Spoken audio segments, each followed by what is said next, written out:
Number the Stars by Lois Lowry is a historical fiction. It's about a Jewish family during the World War II, and it's when the Nazis invasion started, and they're trying to escape the Holocaust. And how it got its name, Number the Stars. And actually, I'm gonna read you an excerpt from the old Bible, and Psalms. Oh, praise the Lord! How good it is to sing psalms to our God. How pleasant to praise Him. The Lord is rebuilding Jerusalem. He gathers in the scattered sons of Israel. It is He who heals the broken in spirit and binds up their wounds. He who numbers the stars one by one. And that is how this book got its name. Now, when I first picked up this book, I'm like, number the stars, there's a girl, and what is this? Well, first let's talk about the girl. This is the main character. She's 10-year-old Anne Marie, and this is actually, what do you think it is? It is a star necklace, but it's not just any star. It is the Star of David, which is the symbol for Jewish people and Jerusalem. That's why this necklace is here. And actually, the interesting fact is that this wasn't worn by Anne Marie. It was actually worn by her best friend, Ellen, who I'll introduce to you later. And when you think about the Star of David and Jerusalem and World War II, what comes up in mind? The Nazis. So that's why I did a little research. Yes. Research is good. And this is the symbol for the Nazis. It's called a swastika, an ancient symbol of peace, now a symbol of violence and racism. This is actually the flag for the Nazis, and the first, one of the earliest swastika symbols was actually drawn by an early caveman, almost 10,000 years ago. So that's a long time.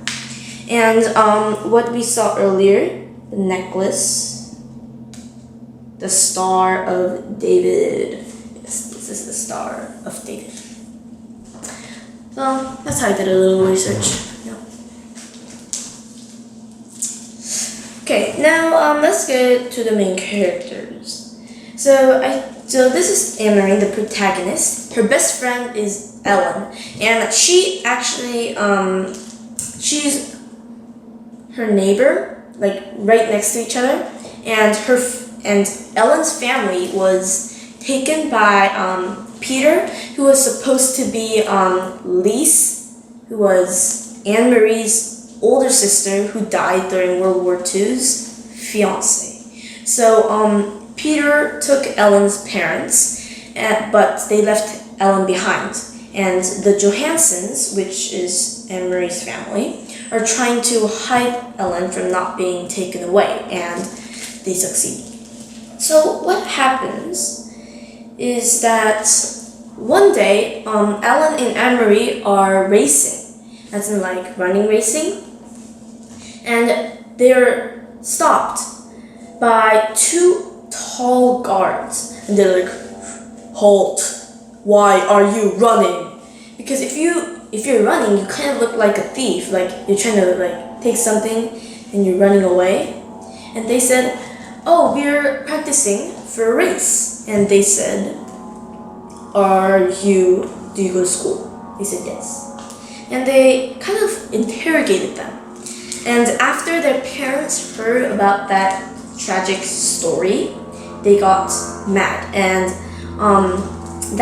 later that day, the two German soldiers came to visit the Johansons.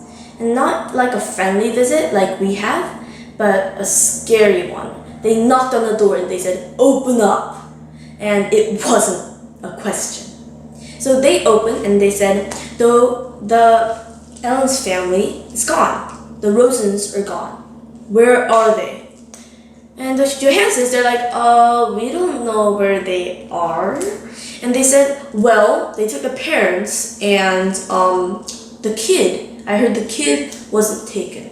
So I was wondering if the Rosens took a little visit from the Johansons. And of course they had to lie. That was really late at night. Their mom was like, oh, please don't wake up the kids. And what happened was, actually, Ellen is not blonde-haired like Anne-Marie or her sister, Christy. So that made the soldiers suspicious. However, the lucky thing is that Lise, Anne-Marie's sister who died, was naturally born with dark hair. So what they did was his father took a photo album and there was baby pictures of Lise and Anne-Marie and Christy, and he showed to them. And since Lise is dark-haired and Ellen is dark-haired as well, it convinces the soldiers and they go away. What they do the next morning is that their mom and Ellen, Christy, and Anne-Marie flee. They go to their uncle. Uncles are awesome. Yes. And the uncle keeps them safe. However, since the uncle's house is actually pretty hard to find, it's like near a beach, great sight. You can always see the sunset, which is beautiful. However, what happens is that Peter, the guy who took Ellen's parents, came to visit. So they're very nervous. They're like, oh my god, what are we gonna do? Like, we can't hide Ellen again. There's nowhere to hide because it's a pretty small house. So what they did was, Peter actually didn't come to take Ellen. He came, and what he did was, when he left, he hugged Anne-Marie and kissed her on the cheek. Why? Because Anne-Marie is Lisa's younger sister. So if he wants a fiancé and his fiancé died, then obviously he should go for the other sister. That's kind of how it worked here. Actually, I just thought of a fact. Back in the days, when there's like 3 sisters or 2 sisters, the older one always married first. And if the older one died, then they moved on to the younger one. If let's say a prince liked the second child or the third child better than the first one, then they would have to wait until the first one got married. So that's a pretty, I don't agree with that rule. You should be able to marry whenever you want. Well, when you're an adult. No. So I don't want to spoil the whole book for you, but I can tell you that Peter gets executed by the Germans, the Nazis. And he is shot, and his last request is to be buried next to Lise, who was supposed to be his fiancée, but she died because she was run over by their military truck, I think. Yeah, they ran her over. Pretty cruel. Very cruel. However, they couldn't because the Nazis refused to return the body of the young man who died. And themes. There's a lot of themes actually in this book. Courage, determination, friendship. Yeah, let's do all those. Courage. Well, first, it takes a lot of guts. It takes a lot of courage to lie to 2 German soldiers that came to your house and lie to them right through your teeth and show them a picture that's not even your child. That's a lot of courage to go through. So their parents had a lot of courage. Also, the kids had a lot of courage too. I would just go be like, oh. I would usually just like faint because they're so scary. Like, even though I can't see them in person, even though I'm just reading them, in my mind, I think of them as like, doom, doom, doom, like giants. Because it kind of describes them as that, like hairy, tall, big. And the kids had a lot of courage because they lied to the soldiers too. It's not easy for kids to lie to 2 German soldiers who, if they found that you lied, then they would either, I don't know, run you over with a truck or shoot you or do a lot worse things or like, you know, there's a lot of violent things that they did. That's why I'm not gonna say no one, but not a lot of people like Adolf Hitler. And Determination. Determination is very, very important in this book. First, because Ellen's family is Jewish, and she came to live with the Johansons to be safer, I guess. But that kind of put the Johansons in danger as well. However, since Ellen was Anne-Marie's best friend, and Anne-Marie's family and their parents knew that, they didn't give up. They said, "Oh, you're staying with us till the end. We're not gonna trash you because you're getting us trouble and we might die because of you." Just because you're neighbors doesn't mean that you're strangers. There's a lot of people who are actually really close friends, best friends with their neighbors. So, determination. If they didn't have determination, they would have never got to the end. They would have probably already died. Because, first, there's a lot of events that occurred with the meeting with the two German soldiers. First, when Anne-Marie and Ellen were racing. Second, when they faked their great-aunt's death. And third, when Anne-Marie was getting bread for that her mom baked, her Uncle Henrik. So that made the German soldiers really, really suspicious. However, they always had good excuses. They always had good alibis to cover it up. Like for the great aunt's death, they said that she died of highly contagious hyphus. And hyphus is a disease that's like it's very contagious and it's only cured with antibiotics. You can't put on like cream and cure it. It's usually infected or passed on by rodents or cattle or bugs. So that's determination is another important theme of this book. And lastly, friendship. Friendship is so important in every single book. Not in this book, not just in this book, but in every single book, friendship is important. Because if you don't have friends, then you'll kind of be a loner.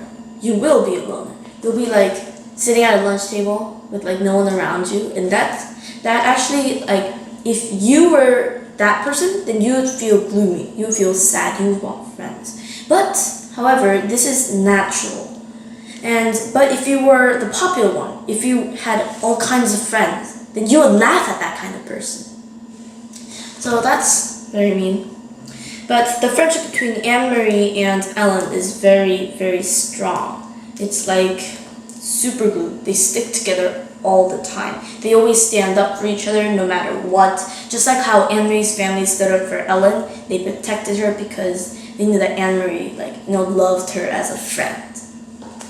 And she was kind of like a family to Anne-Marie. So sometimes friendship can turn into really strong, and only good friendships can turn into family. There might be some betrayal, but thankfully not in this book.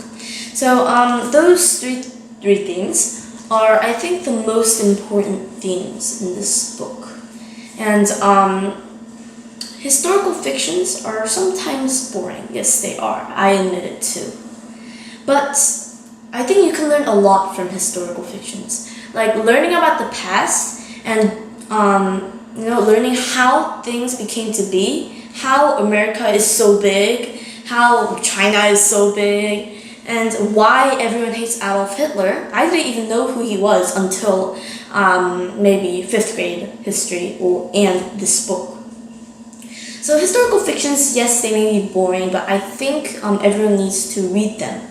Not for fun purposes, but for educational purposes. Like if you just read dystopian novels, yes, they're so fun. Action books, adventure books, they're so fun. I love them. I love mystery books too. But you only get a certain amount of lessons from it. This is, even though the characters are fake, even though they're made up, the actual story is real. The actual story about the Holocaust, about the Nazis' invasion, about World War II is all real. And they're not good stuff. Most history is actually very tragic and disastrous. It's not fun to hear, and usually very cruel because they didn't have advanced technology, like they didn't have guns back then. So I don't know, they like tortured them until they died. And I wish they would just kill them, not like torture them. It actually hurts you and your pride. And for some people, pride is very important. Nazis. So even though historical fiction may be boring to you, may put you to sleep, try not to sleep while reading them because you can learn a lot of lessons from them. And this is like historical fictions, Number the Stars is the kind of books that actually get you somewhere in life.